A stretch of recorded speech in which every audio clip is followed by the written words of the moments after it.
अंदर से हजरत फातिमा की आवाज आई, कौन? कहा अना उमर, मैं उमर हूं। कहा क्यों आए हो? कहा अली को लेने आया हूं, अबू बकर के पास चल के बैत कर ले। हजरत फातिमा ने कहा अली बैत नहीं करेंगे।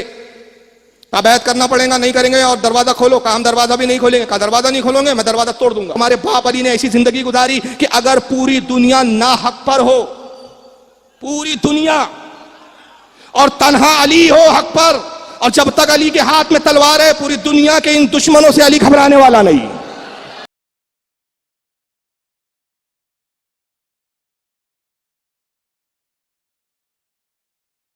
आपको हैरानी होगी, एक किताब है यहां, हयातुल कुलूब, मुल्ला बाकर मजलिसी, इनके बहुत बड़े आलिम, मोतबर आलिम माने जाते हैं। इन्होंने 3 जिल्दों में हयातुल कुलूब लिखी। इन किताबों में क्या लिखा है? कहा कि सबसे बड़ा अगर कोई मुनाफिक था ना रसूल के साहबा में, तो वो अबू बकर और उमर थे।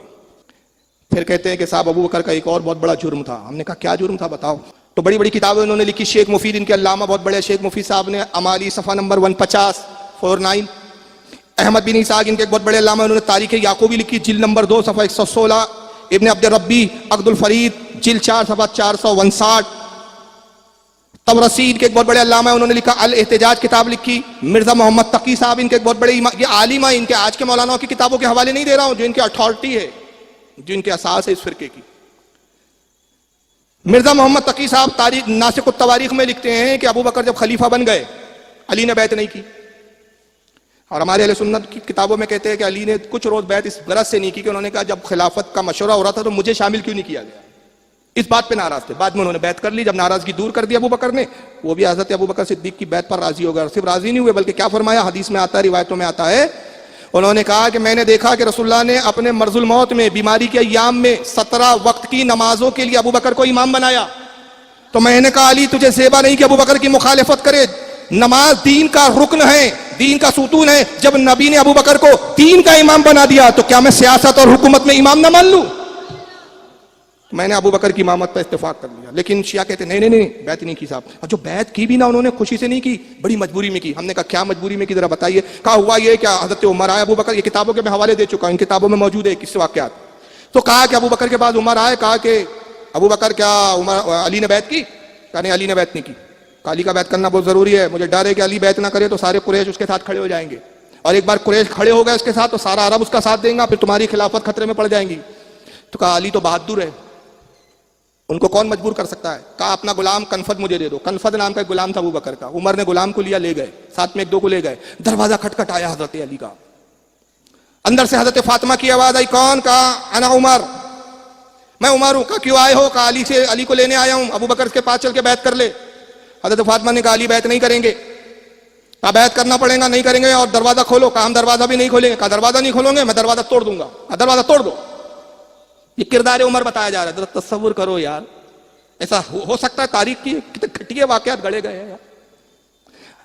उमर ने गुलाम को हुक्म दिया, कनफद ने लात मारी, दरवाजा टूट गया। हजरत अली के गले में रस्सी का फंदा डाला, कनफद ने खींचा जैसे एक भेड़ और बकरी को खींचा जाता है।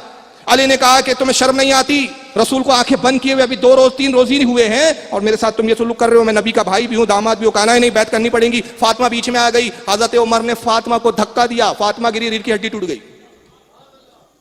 पेड़ था, हामला थी, बच्चा जाया हो गया, बच्चा गिर गया। कहा कि औरत तेरा क्या काम मर्दों के मामले में? और घर को आग लगा दो। घर को आग लगा दी गई। फातिमा उठ नहीं पा रही थी क्योंकि रीढ़ की हड्डी टूट गई थी साहब। खसक खसक के चलने की कोशिश कर रही थी, तभी एक नाट चलते हुए गिरी पीठ पर, पीठ जल गई साहब। हजरत फातिमा को बड़ा शदीद सदमा पहुंचा और उसी जख्म और उसी शिद्दत की बुनियाद पर उनका इंतकाल हो गया। और हजरत उमर फिर अली को रस्सी का फंदा डालकर खींचते हुए अबू बकर के पास लाकर बैत करो। तो हजरत अली ने बैत की, कहा हाँ याद रखना बैत कर रहा हूं, लेकिन ये जबरदस्ती वाली बैत है। मैं कहता हूं वो अली जो खैबर उखाड़ दे हाँ, जिसको 40 ना उठा सके, कनफद उसको काबू में करता है, जिसका वजूद नहीं, जिसका नामो निशान नहीं तारीख में, किसी बहादुरों की फहरिस्त में नहीं, वो फंदे से अली को खींचते हुए ला रहा है। अली बेकाबू चले आ रहे हैं साहब। जबकि वही मौला कायनात नहजुल बलागा में कहते हैं किताब तुम्हारी, तुमने लिखा, तुम्हारी अकीदों में कितना तजाद। कि अली कहते हैं जब विसाल होने लगा, हसन को बुलाया, इमाम हुसैन को बुलाया, कहा बेटा मेरी वसीयत नकल करो, जब भी जुल्म को देखो जुल्म के खिलाफ खड़े हो जाना। अगर तुम जुल्म के खिलाफ खड़ा होना बंद कर दोगे, जालिम तुम पे मसल्लत कर दिए जाएंगे, अल्लाह की लानतें तुम पे बरसना शुरू हो जाएंगी। खुदा की कसम तुम्हारे बाप अली ने ऐसी जिंदगी गुजारी कि अगर पूरी दुनिया ना हक पर हो, पूरी दुनिया, और तन्हा अली हो हक पर, और जब तक अली के हाथ में तलवार है पूरी दुनिया के इन दुश्मनों से अली घबराने वाला नहीं।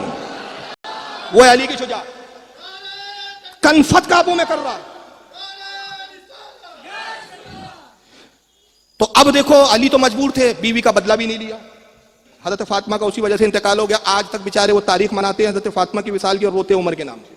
मार डाला उमर ने, कातिल फातिमा उमर, कातिल फातिमा अबू बकर, कातिल, ये सब नाम ले रहे हैं, रो रहे।